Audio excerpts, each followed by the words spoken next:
Wahai para suami yang mentalnya sudah dihajar habis-habisan karena pengkhianatan seorang istri, dan di saat istrimu pergi meninggalkanmu dan dia sudah tidak menghargai keberadaanmu, tetaplah kuat, tetaplah berdiri di kakimu.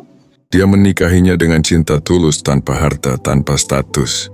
Tapi yang ia dapat hanyalah pengkhianatan dari wanita yang bersumpah setia.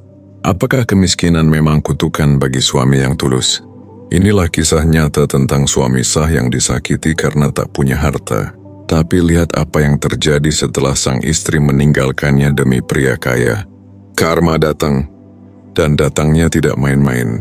Pernahkah kamu merasa sudah memberi segalanya dalam pernikahan, tapi tetap disia-siakan? Tulis di komentar, siapa yang paling salah? Yang miskin tapi setia atau yang kaya tapi jadi pelarian? Mereka menikah muda.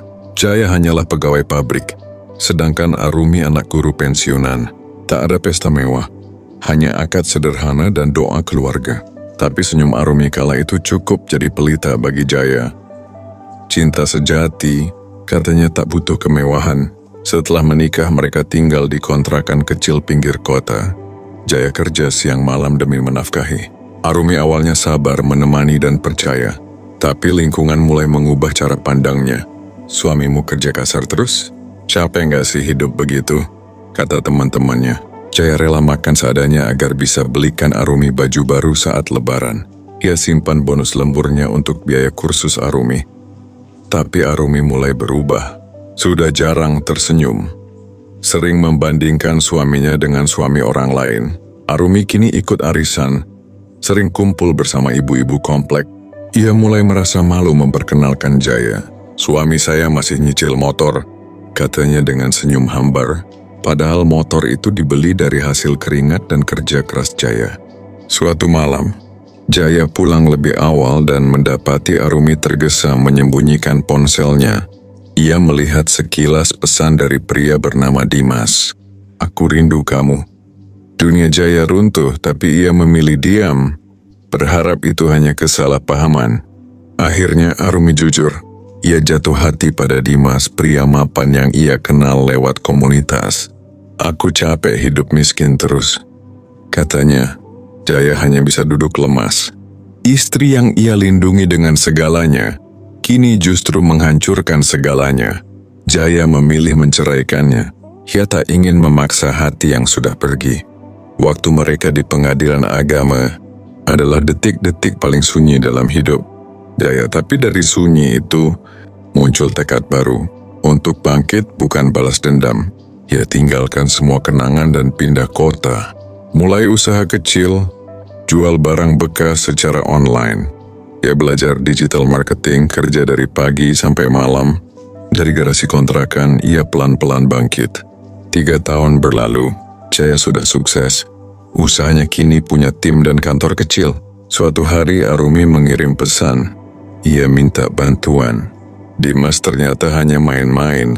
Setelah hamil dan ditinggal hidupnya hancur, Jaya tak membalas.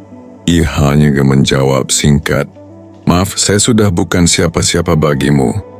Ia bahkan tak membalas pesan berikutnya, karena kadang membiarkan adalah bentuk balas dendam paling halus.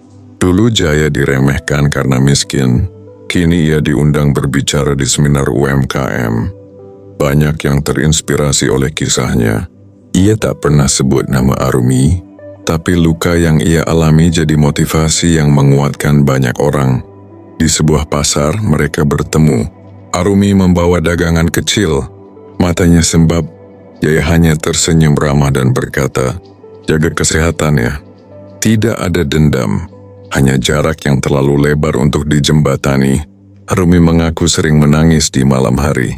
Bukan karena kehilangan Dimas, tapi karena mengkhianati Jaya. Tapi nasi sudah jadi bubur. Hidup tak pernah memberi tombol undo. Pesan untuk para istri, jangan remehkan suami yang sedang berjuang.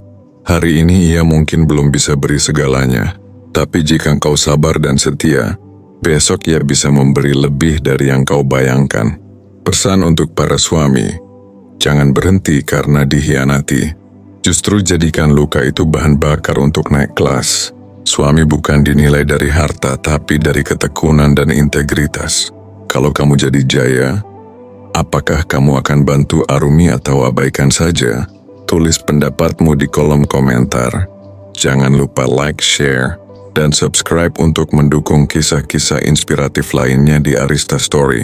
Kini Arumi hidup sederhana bersama anaknya. Arumi belajar banyak dari kesalahan dan mulai menginspirasi ibu-ibu lain agar tak salah memilih pasangan hanya karena uang. Kadang penyesalan jadi guru paling jujur. Jaya akhirnya menikah lagi. Kali ini dengan wanita sederhana yang dulu membeli produknya di awal. Wanita itu melihat potensi Jaya bukan dari rekening, tapi dari sikap dan usaha. Cinta sejati hadir saat luka telah sembuh. Jaya kini menjadi pengusaha sukses. Tapi ia tetap rendah hati. Ia tak pernah melupakan masa-masa sulitnya. Baginya, kisah bersama Arumi adalah bab pahit yang membuatnya lebih kuat dan lebih bijak. Kadang cinta yang kau beri dengan tulus tak dihargai hari ini. Tapi percayalah, semesta sedang menyiapkan seseorang yang akan menghargainya dengan sepenuh hati. Jangan menyerah hanya karena satu pengkhianatan. Cerita ini adalah fiksi inspiratif berdasarkan kisah nyata yang sering terjadi di masyarakat. Tidak dimaksudkan sebagai nasihat profesional. Untuk keputusan pribadi, konsultasikan dengan ahli atau profesional terpercaya.